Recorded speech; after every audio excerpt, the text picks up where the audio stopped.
The empty cup. In a small village nestled between two mountains, there lived a proud young man named Darius. He was clever, strong, and wealthy, at least by village standards. People admired him for his confidence, and he often boasted, I have everything I need, and I owe no one anything. One day, an old preacher named Thomas arrived in the village. He was gentle in speech and humble in appearance, but his words carried the weight of truth.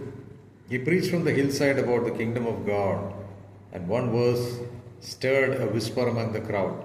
Blessed are the poor in spirit, for theirs is the kingdom of heaven, quoting Matthew chapter 5 and verse 3.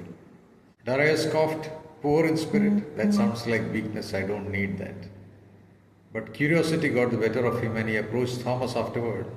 Old man, Darius said, I am not poor in anything, especially not in spirit. I am strong and full of wisdom. What could I possibly gain from your kingdom of heaven? Thomas looked at him kindly. May I show you something? He said. He led Darius to a well at the edge of the village.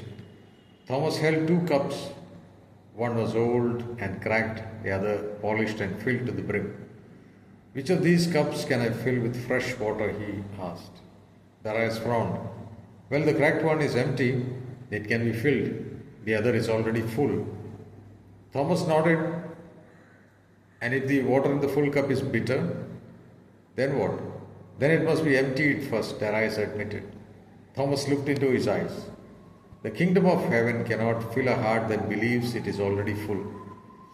But the one who comes empty, poor in spirit, will be filled with what is eternal. Darius said nothing. Days passed, but the image of the two cups would not leave his mind. One quiet morning, Darius knelt beside the same well.